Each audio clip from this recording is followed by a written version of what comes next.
Hello, and welcome to this ISS webinar on the nexus between environmental crime and security and its impact on stability. I'm Virginia Comolli from the Global Initiative Against Transnational Organized Crime and also an Associate Fellow at IISS. It's my pleasure to moderate today's discussion with a panel of experts and practitioners who, through their different professional backgrounds, have first-hand experience of environmental crime, the strategies to address this problem, and the challenges that come with it. Before we launch into the discussion, I think it's worth making a point about definitions. What is environmental crime? The short answer is that very much like organized crime, there isn't an internationally agreed upon definition. Yes, we are talking about activities that breach environmental legislation and harm the environment and human health. But it's important to note that these include a wide array of activities, such as illegal trade in prohibited wildlife and plants, illegal logging, the illegal extraction of resources such as precious metals and gemstones, illegal fishing, the illicit trade and unlawful disposal of waste, and the black market in ozone-depleting substances and other prohibited or regulated chemicals. Combined, all these activities produce billions of dollars worth of revenues for criminals and corrupt officials around the world each year, and result in considerable damage to ecosystems and human health. Like other forms of criminality, environmental crime, and especially the illicit trade of environmental commodities, are very much linked to situations of fragility, poor socioeconomic development, and weak governance. And it's easy to see how the crime and these fragilities feed off each other. In addition to that, illicit trade fills the coffers of armed groups, hence fueling insecurity. So to discuss these issues and the steps that have been taken towards addressing them, we have with us a panel of experts consisting of Alastair Nelson, Senior Analyst from the Global Initiative Against Transnational Organized Crime and also Managing Director of Conservation Synergies, Kathi Lynn, Founder and Director of the Conflict Awareness Project, Sylvain, Head of the ILM Analysis Unit of the Organized and Emerging Crime Directorate at Interpol, and John Sellar, who, among other things, is the former Chief of Enforcement for the Convention on International Trade in Endangered Species of Wild Fauna and Flora, also known as CITES. And more comprehensive bios for our speakers were shared in the invitation you would have received. Following brief presentations, we'll have time for questions. So feel free to submit your questions at any time throughout the webinar using the chat function here on Zoom, and we'll do our best to answer those questions in the latter part of the session. Also, the session is recorded, and so a recording will be made available within the next 24 hours on the ISS website in case you want to share it with your colleagues. I'd now like to invite Alastair to take the floor and share some of his experiences witnessing and studying environmental crime on the African continent. Alastair, over to you. Thank you very much, Virginia, and good afternoon, everyone, and thank you for joining us.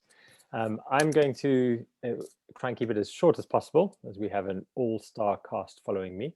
I'm going to focus entirely on the extremist violence occurring in northern Mozambique right now, its origins, what we've learned recently about its current funding, and then a little bit of thoughts on the criminalization of artisanal miners. So first of all, regarding the origins of this violence, northern Mozambique and Cabo Delgado, the province where the violence has started and is largely confined to, except for recruitment right now, Cabo Delgado's economy, certainly since the Mozambique's internal conflict ended, has largely been the illicit economy. So initially largely driven by drugs trafficking and timber trafficking, and those two controlled by senior members of the party or people who are connected to senior members of the key party in Mozambique, some of which has been exposed by good EIA reports in 2010 to 14 kind of era. A lot of that, so if we focus entirely on the environmental trafficking, what we saw in that area was high-value timber trafficking, hardwoods being trafficked from the interior to Pemba Port from sort of the early 2000s until the current day, and it still continues. We saw a huge outbreak of elephant poaching and ivory trafficking. So the elephant poaching starting in 2007, 8, 9 in that area, and then reaching its sort of culmination in 2013 to 16, really, when a large amount of the ivory that was trafficked from East Africa came down through northern Mozambique and out through the port of Pemba. And then from sort of 2010 onwards, we've seen a surge in mineral finds in northern Mozambique. So natural gas, rubies, other gemstones, and a few other minerals that are found and exported. A lot of this tied to a lot of this has been an enormous amount of corruption. So in the timber market, because it was legal when it's felled, but it becomes illegal when it's moved offshore and unmarked and unworked logs. The ivory, of course, was all illegal, and so we had this huge shift of goods being moved from the interior to the coast, with that a huge amount of corruption. And so what we saw was a major breakdown in governance and rule of law at a district level.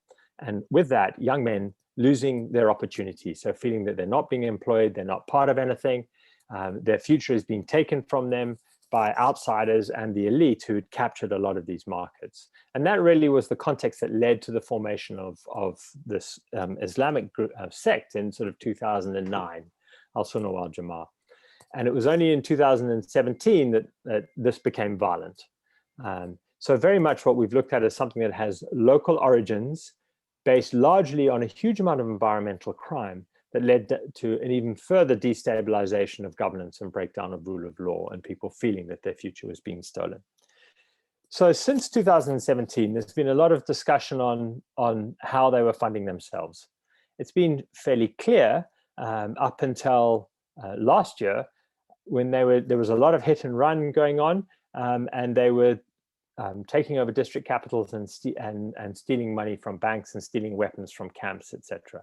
But one of the hypotheses was whether they were earning money from the drugs trade, from timber trade, from the ruby trade as well, and possibly from other environmental sources.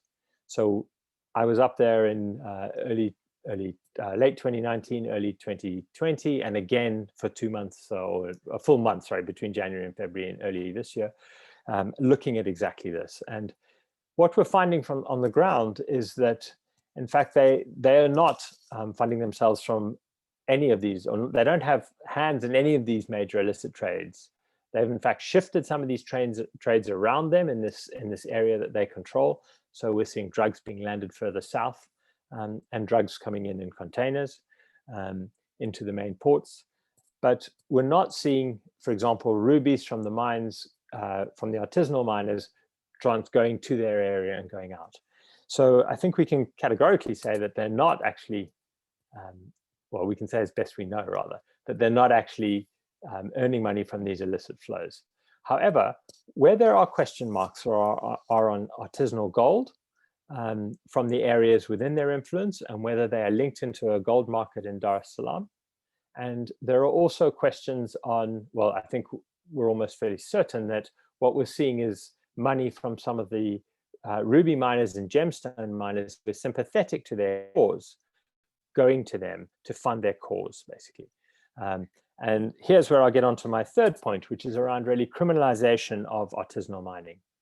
So these points I've led with up to now, one of the key areas of recruitment for Al-Sunnah wal Jama'ah was the ruby mines around Montepuez and Namanhumbir, just east of Montepuez. So these are the biggest ruby mines in the world at the moment. These were rubies that were found by local people, but very shortly thereafter, concessions were taken by some of the elite who were connected to the party and to the defense force in Mozambique. The capture of these concessions by the elite excluded the local people who felt that these rubies belonged to them.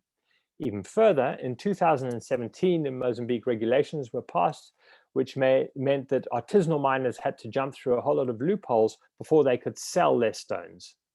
So local people felt that they had basically been excluded from a resource that should have been theirs.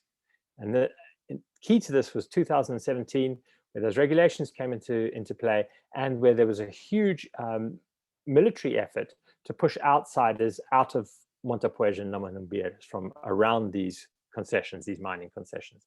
That led, a lot of the outsiders were from southern Tanzania and already had some sympathies for this group. So what we saw was a huge recruitment in 2017 from these artisanal miners who were pushed out. So the question I raised really is, are these artisanal miners really criminals? Or was the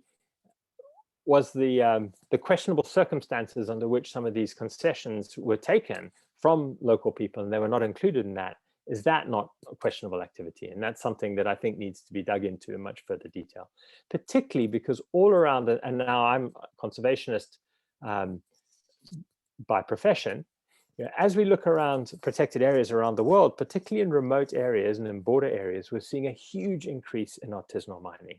So this is a major, major issue that we need to come to both policy and then actionable mechanisms to deal with it. And yeah, I think I'll leave it there. Thank you. Thank you so much, Alastair. You raised already lots of different interesting points and how these things have shifted over time, but also this you highlight the importance of being clearer with the definitions that we use, and we shouldn't be too eager to lump everything under the criminal umbrella. And sometimes it's more a matter of informality and artisanal mining, as you said, rather than big organized criminal networks. Kathi, does what Alastair described resonate with some of your own fieldwork? Well, it does. I think what's important, since we're talking about the national security context here in fragile states, is that you do see this convergence with other crimes. And especially what I have found amongst the rhino poaching networks that I've looked at in parts of Mozambique is they're beginning to get involved in the illicit gem trade because they already have the contacts with transnational criminal organization, and this is contributing to the indirect illicit financing of the insurgency in northern Mozambique. So lots for Alastair and I to talk about offline once this webinar is over.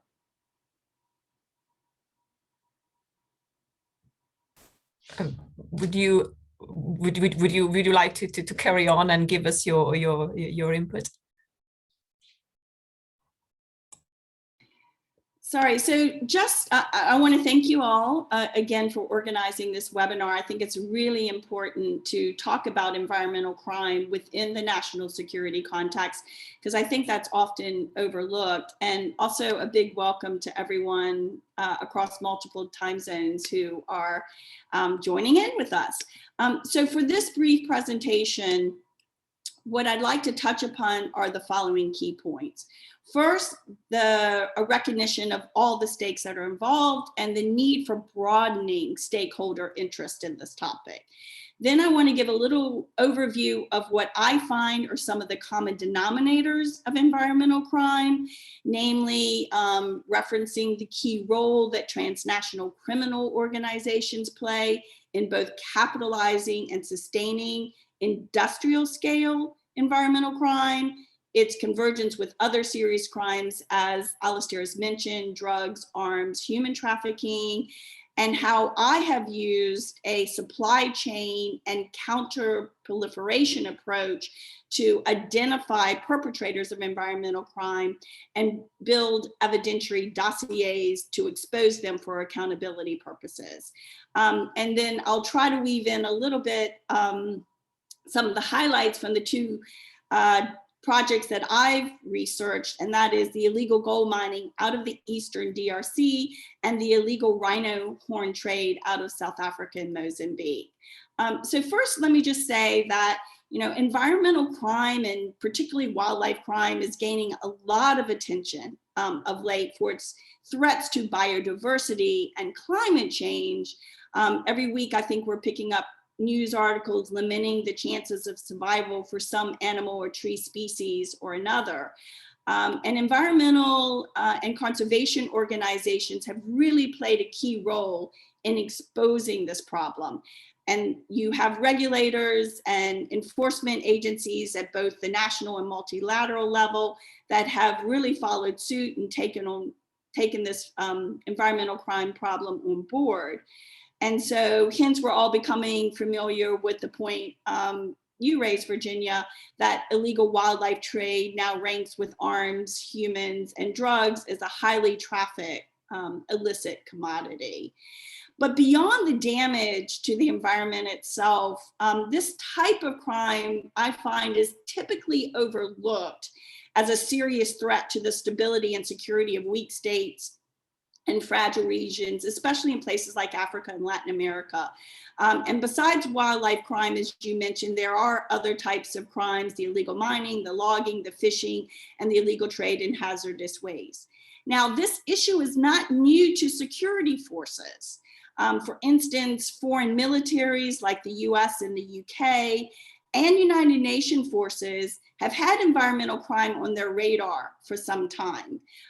Both have supported initiatives to equip and train troops to simultaneously protect flagship species like elephants in war zones, or to cut down the financing opportunities for the illegal armed groups that they are combating in their areas of operation. And we also are pretty aware that the illegal exploitation of natural resources has long been part and parcel of many UN, European, and national sanctions regimes. But germane to the topic today, beyond the crime itself, there are multiple ways in which environmental crime threatens the stability and security of fragile states. Alastair has touched upon some, but the threats and risks really come from certain knock-on effects. Those include, for example, grand corruption and money laundering, which is why a follow the money approach has gained so much traction as a means of tackling environmental crime.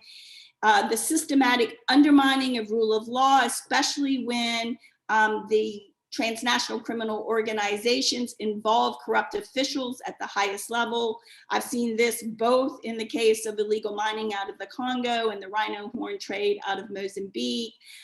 It also involves human rights abuses, atrocities, and war crimes. We're talking about forced labor that is used in some of the illegal mining, and the pillage of some of these natural resources.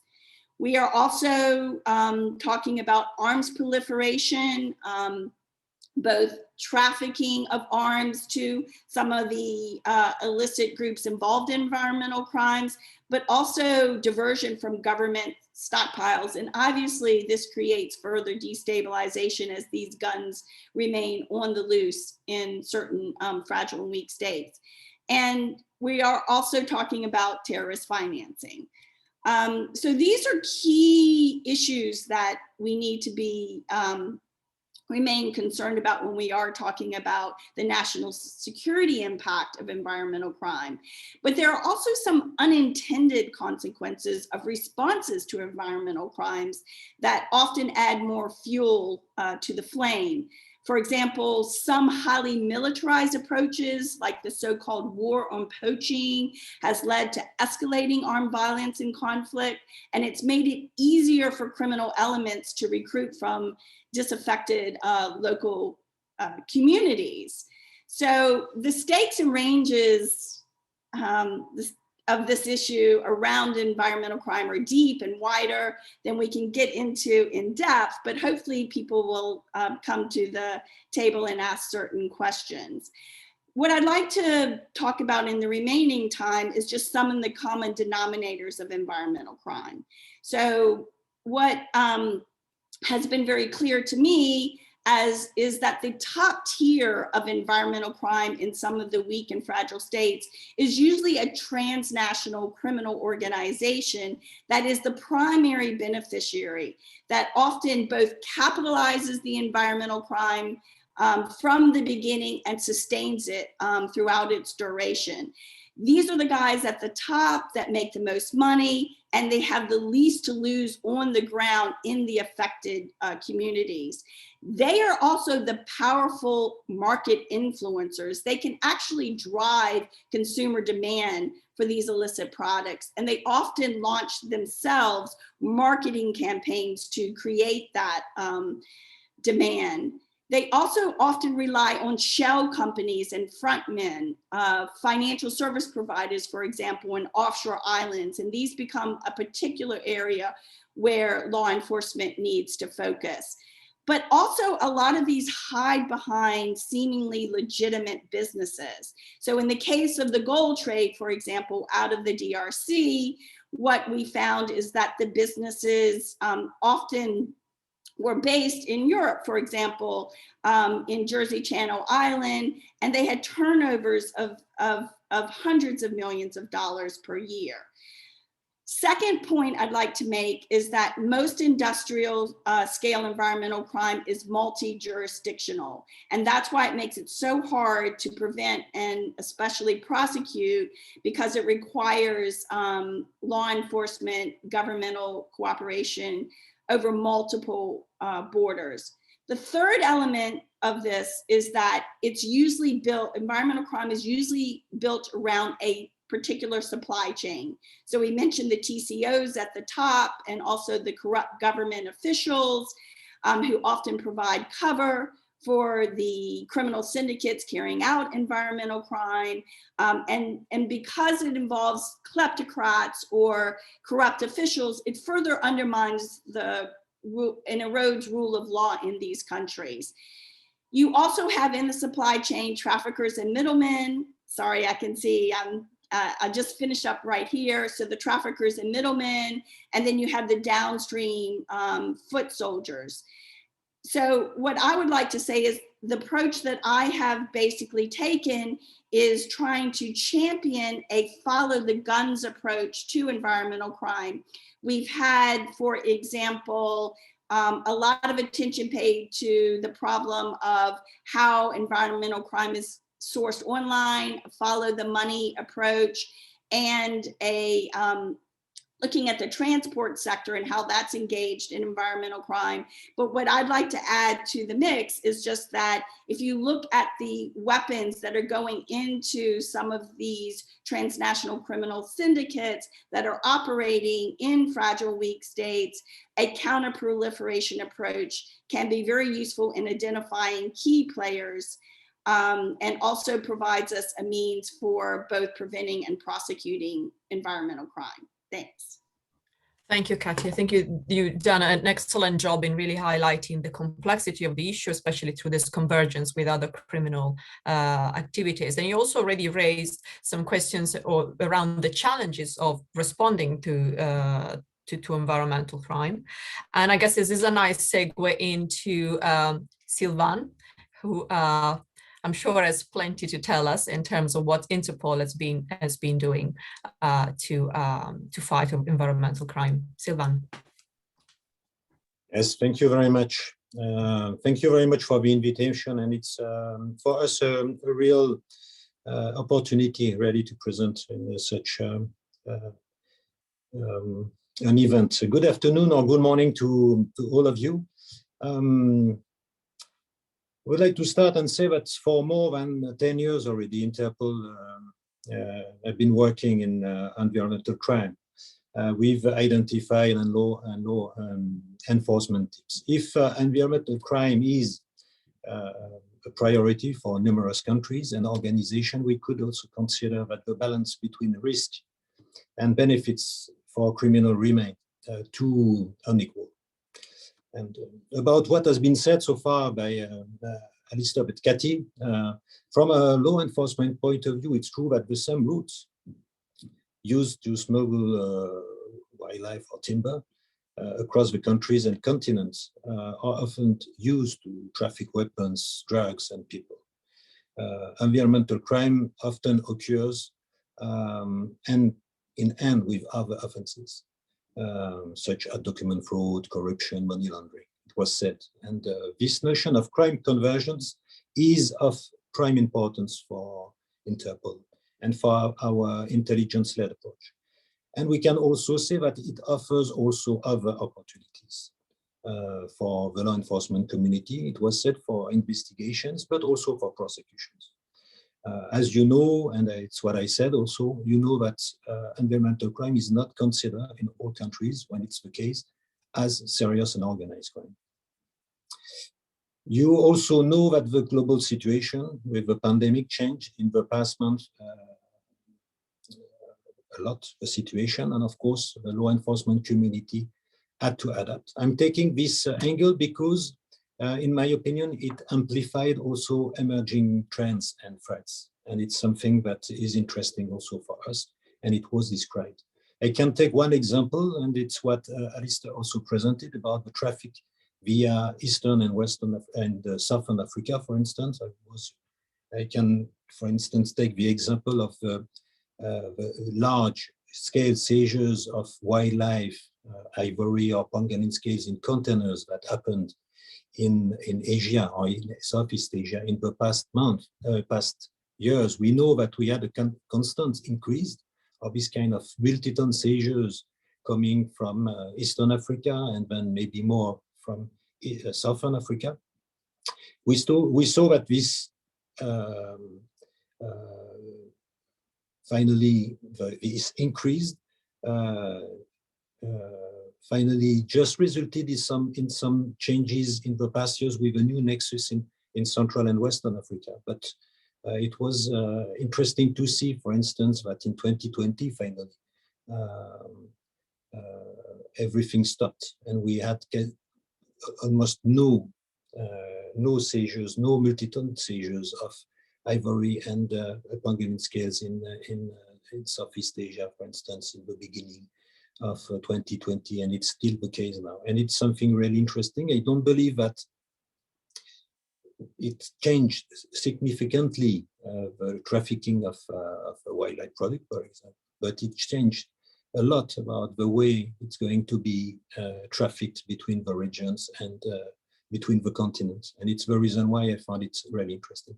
We know that the global pandemic has increased the demand on some sensitive commodities, but in the same time, the criminals are taking advantage of this situation with all the opportunities. And I can, for instance, refer to the illegal exploitation of natural resources and the waste markets, for instance. When the lockdown measures have resulted in new policies and temporary restrictions influencing the transportation, and we said the global trade, the supply chains, it also impacted the environmental communities transport, as I said, with the seizures in containers, but also the transport of waste, for instance, globally. Mostly at the beginning of the pandemic, the law enforcement authorities also were found themselves lacking of necessary resources, and it was noticed also to continue critical crime fightings activities,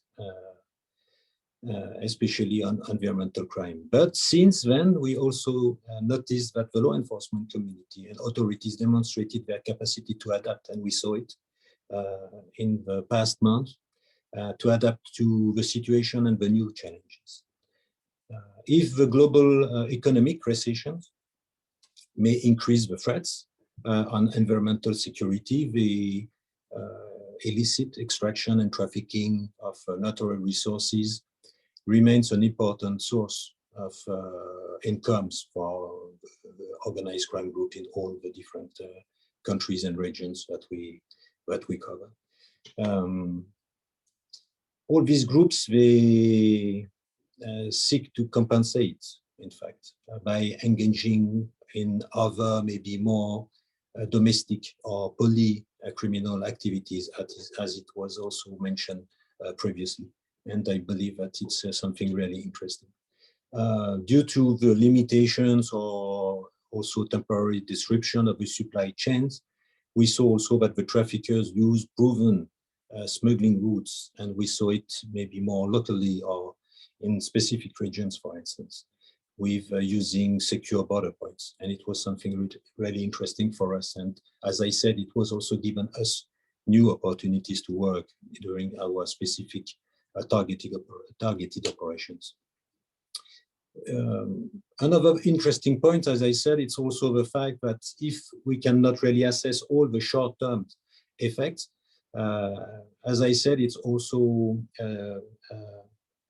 I believe, increased significantly some emerging threats, and I can here refer to the transition to online trade. We saw that in the past month, really, the illicit trade, for example, of wildlife products through the internet, it's something really growing. And also we saw the capacity of some countries to take some interesting initiatives and to really be able to target such kind of criminality. We've also a partnership, an interesting partnership with civil society and private companies. And I'm referring here to e-commerce, for instance, and we had some interesting results in specific regions.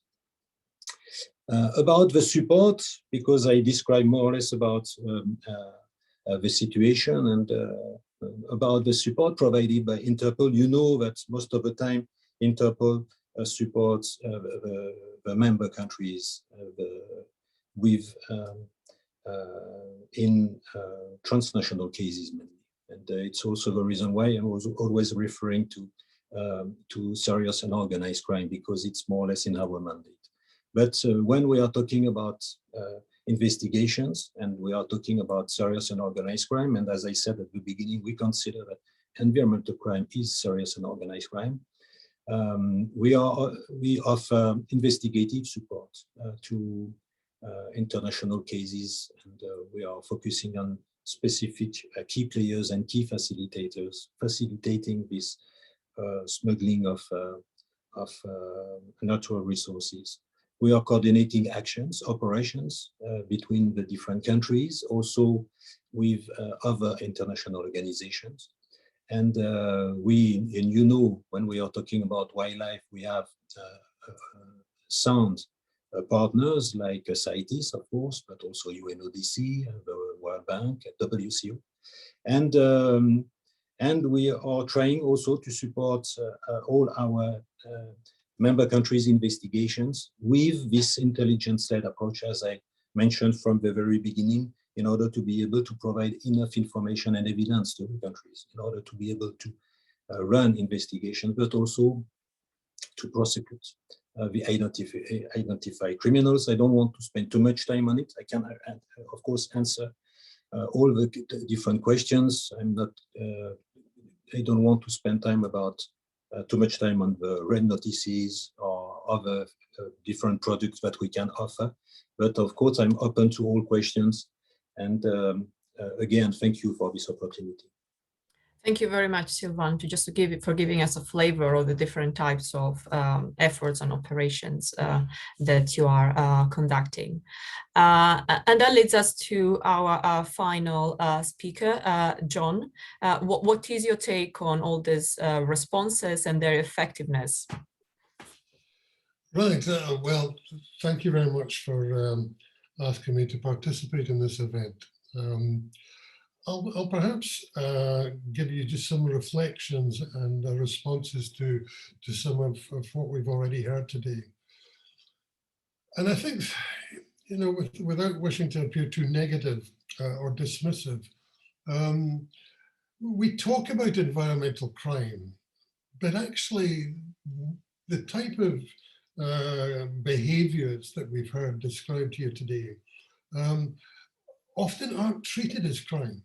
You know, there's a huge disconnect, I think, between, you know, academic approaches to this, research, political attention that's been given to these sort of activities, and the reality in what is allocated by way of response through criminal justice systems.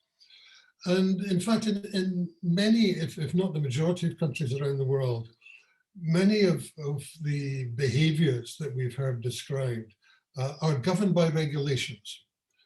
They're not, in fact, dealt with through criminal statutes or other forums. And indeed, the people that are, the agencies that are tasked with responding to this, with enforcing those regulations, are often regulatory bodies. They're not part of the mainstream law enforcement community. And so you're not getting a response that is equivalent to the behaviors that we're encountering. And several people have touched upon this aspect of crime and links to other forms of crime.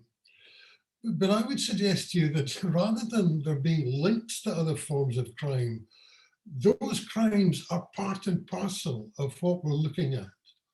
And particularly if you're considering transnational criminal behavior, it is almost impossible to engage in what often is described as illegal trade or illicit trade without committing crime. And that's, you know, smuggling, the violation of customs legislation, counterfeiting and forgery of documents, of licenses, permits. You're evading tax, import duties, currency controls. You're engaging in bribery and corruption, fraud, you name it. And indeed, if you look at illegal and unregulated fishing, there are lots of examples there of modern day slavery. And yet we're not responding to these as crimes. And we talk of convergence rather than actually thinking, just a minute, this isn't convergence, this is crime. And it needs to be responded to as crime. And let me just give you two sort of examples of that, if you like. I think each of our presenters today has referred to corruption, particularly Alastair. And yet, how often do we investigate these matters as crimes of corruption? The answer is very seldom. You know, anti-corruption or corruption tends to be responded to by particular units or commissions, anti-corruption commissions, but it's a crime. And the laws that govern that type of criminal behavior in most countries are extremely extensive in terms of penalties, in terms of the investigatory powers that are allocated to investigators. And we really need to be looking at that much more. We need to be using laws innovatively and imaginatively in order to bring these people to justice. The other thing that's been mentioned several times is the financial aspects of this, the money laundering. And we hear constantly this phrase, follow the money. But what we're never told is which money, whose money. And you know, all too often, in my view, when we talk about that, what we're looking for are the profits and trying to seize the assets from criminals. But often we forget that actually criminals have to spend money in order to commit crime. Kathi described how they set up front companies. They have to buy tickets for couriers. They have to pay for cargo containers to leave Africa and travel to Asia. You know, organized networks, organized groups are spending money all the time, but we're not looking for that. But we must do. And similarly, you know, we tend to be going in one direction. And it's the same with corruption. Corruption is a two-way street. Very often we're targeting the corrupt, the people who are accepting the bribes, but we're not seeking out the corruptors.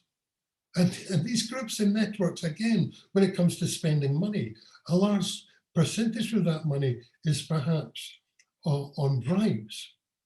And so, as I say, I would simply end up by repeating that we need to be more imaginative. We need to be more innovative. We need to use the techniques to bring organized crime groups to justice that we use for human trafficking, narco trafficking. We need to do that for environmental crime, and we need to focus on the word crime. Thank you. Thank you very much, John. I think that was super, super useful, really, just to broaden the discussion a bit. And as you said, maybe trying to be a bit more imaginative. We now have about 20 minutes for questions and answers. I can see that some questions have already started coming in, but please don't be shy. Type in your questions in the chat functions, and we'll do our best to answer them. I can see some of the speakers have already started typing in some of their answers, but I think some of these topics are of broader interest. So if you don't mind, I will bring them up and trying to discuss them with everyone. There is an interesting question about in a way, the elephant in the room, and that is rural China. I'm saying the elephant in the room because China has a very large consumer market for wildlife and other environmental commodities such as timber, for instance, and these commodities are to be used in traditional Chinese medicine, which is some of these species are eaten as delicacies, and also there is precious timber used for furniture and other things. And these are just some examples that I could give many more. So I think it would be interesting to hear more. What is your take in terms of the role of China in this discussion? How successful has been China in curbing this illicit trading, especially African wildlife, I guess more broadly. So that would be one question. But also I would be interested in your thoughts with regards to the many discussions that we have been hearing over the past year with regards to COVID and the possible link between the pandemic and wet markets. So this whole discussion around zoonotic diseases. So any thoughts that any of you might have would be very, very welcome. And I'm sure others will be interested in hearing them. So perhaps starting in the same order, if Alastair, would you like to go first and share some of your thoughts on that? Sure. So, I mean, my thoughts are largely sort of limited with engagement on Chinese trade from Mozambique, really. So the first thing I'd like to say is, yeah, we often throw out as we easy to do, we say China. And China is obviously not a monolithic country in any way whatsoever. So we see, I think, a huge varied response.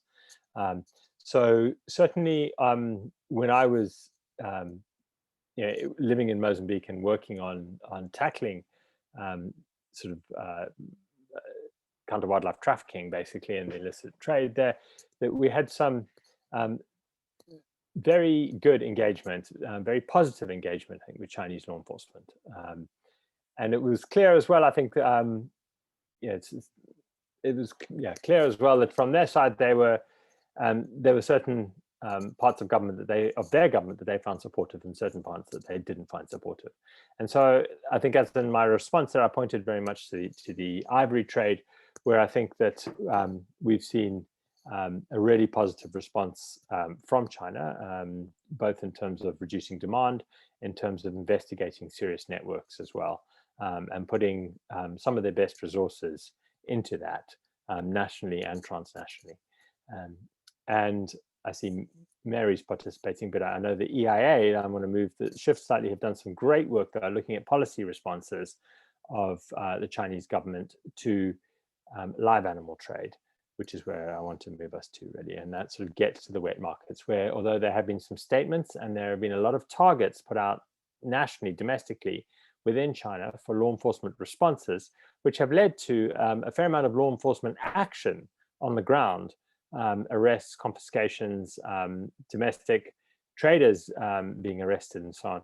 The actual clarity of that, with the inclusion of a lot of these species still in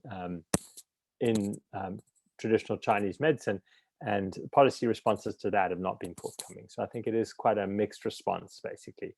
And there is definitely, I think, a worry that in our world now, which has had a huge economic setback, that it's not just Chinese responses, but many countries, the response to this will be possibly a shift to less expensive medicine, which is often medicinal products which are available locally, and might be more prone to having wildlife and plant species within them.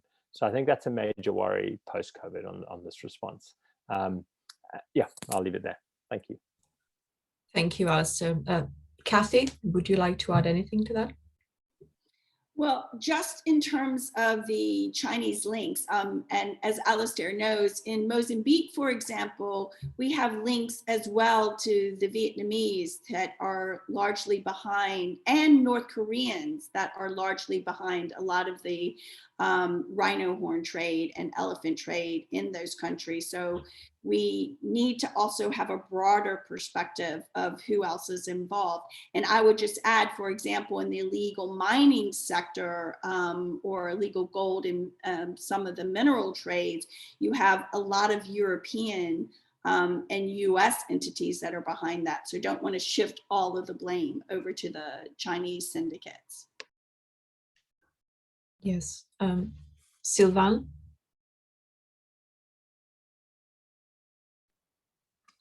Yes, I can just agree. And it's exactly this from Interpol point of view. I can say that indeed they have been able, and it's what Alastair said, they led very interesting operations, as I said, about ivory and pangolin scales. They have been able to arrest, dismantle criminal networks, and they engage with a lot of countries, mainly in Africa. So we saw some really positive things. They are also really proactive on, as I said initially, you know, the illicit trade through the internet, and they ran already some interesting operations. We know that they have this maybe temporary restriction or bans, and it will of course impact everybody. And but it's not the only country, as it was said. We have also major actors involved, a lot of Chinese national involved, but we are not the only one involved in specific criminal activities in Africa or in other regions in Latin America. But we are not the only one. We have a good cooperation, and we are trying slowly also to discuss about, of course, the priorities and the possibilities to work with China. And but in my opinion, we can see some interesting and positive signals. Thanks. John? Well, I mean, unfortunately, China is often viewed as the devil incarnate. But I have to say, I don't think any country in the world is free of guilt with regards to environmental crime. No country in the world is doing as much as it could be. And, you know, I hasten to emphasize here that I'm speaking personally now, but, you know, there are just enormous amounts of hypocrisy related to the political alleged commitments to declarations, to resolutions, to treaties. And often over decades, there has been a shameful response on the part of government after government. So yes, China has its problems. It's a massive country.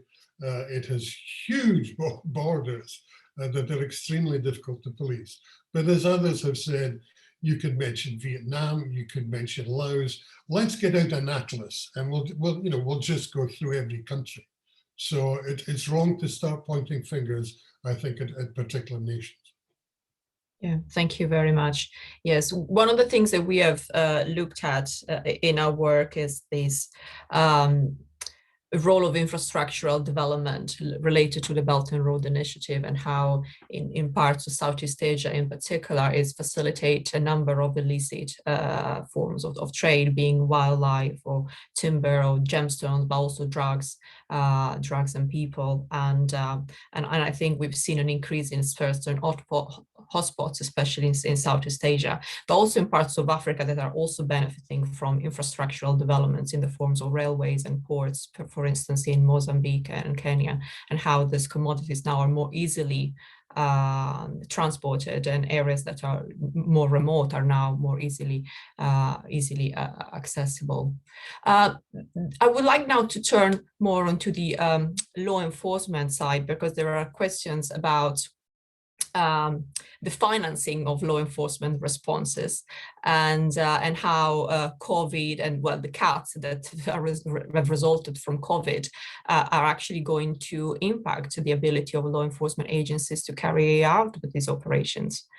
Sylvain, maybe something for you to start with.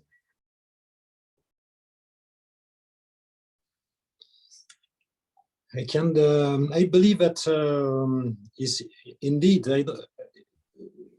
We all know that at the very beginning in 2020, of course, we had the law enforcement response was impacted also by the restrictions and the fact that we have to respect different new rules. And of course, it was impacted also the response of law enforcement. But also in terms of budget, I'm not sure that it has a direct impact, immediate impact. At long term, it could be, but I'm not sure because we are not facing a kind of new type of criminality. So from my point of view, I'm not sure that we are going to have less budget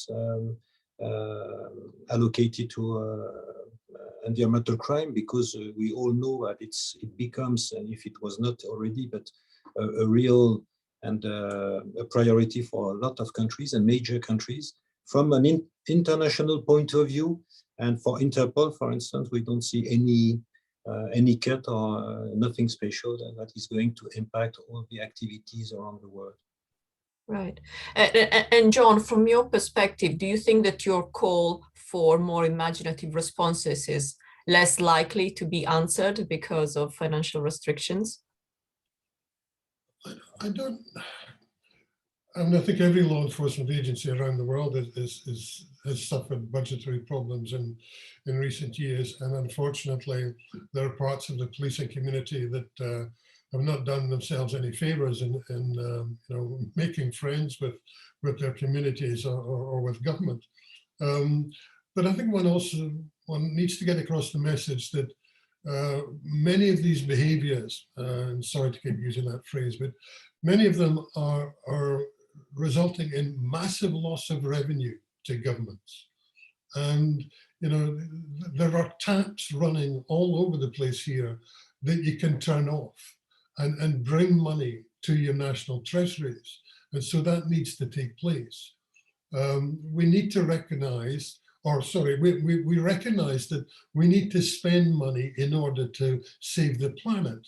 We're spending lots of budgets towards climate issues, pollution issues, but all too often environmental crime can be seen as victimless. But it's not. The victim is our planet. The victim is our society. And we've got to protect both our society and our planet. And you have to spend money to do that. What I think and I don't know how one achieves this, but I think what one needs to do is to awaken the public to this. Politicians respond to pressure. And we've seen that recently, with Me Too, with BLM, and we need to wake the public up to what is going on here. And pressure needs to be brought on politicians to truly make this a priority, not to go to some UN level meeting, sign off, say, yes, we support this, and then go home and essentially do nothing. Thank you, absolutely. Alastair. Yeah, I really like John's last point and hugely supportive of that. I have two thoughts. So the region I work in, mostly Southern and East Africa, interestingly, and looking at it from, again, a specific viewpoint, so counter wildlife trafficking, where we've really seen the biggest impact has actually been where there are partner projects supporting the mandated government authority to work on the counter wildlife trafficking. So I think we run a task force in Namibia, the National Anti-Poaching Task Forces in Zambia and Tanzania, the IAUs in Malawi.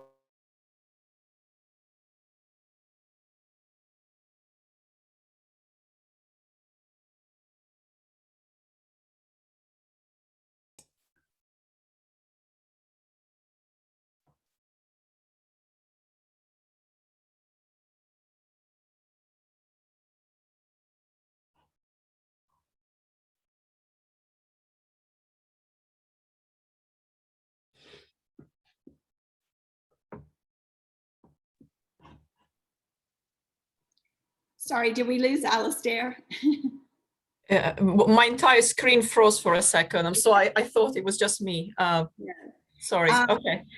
But maybe I'll pick up a little bit on that point, both from Alastair and John. There has been a lot of this private-public relationship to fighting environmental crime in and of itself in in Africa in particular.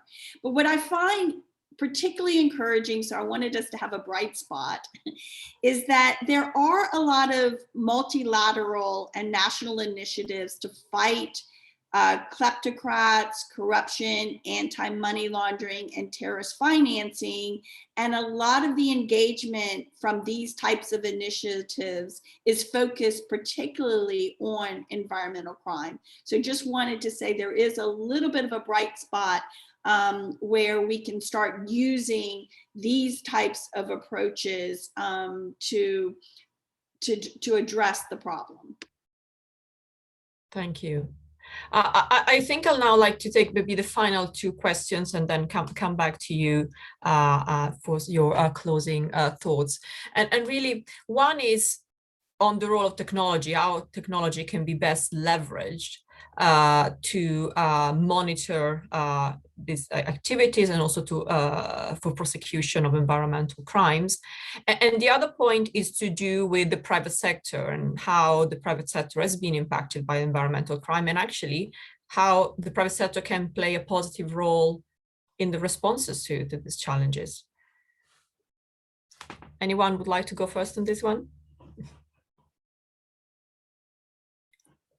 Sylvain?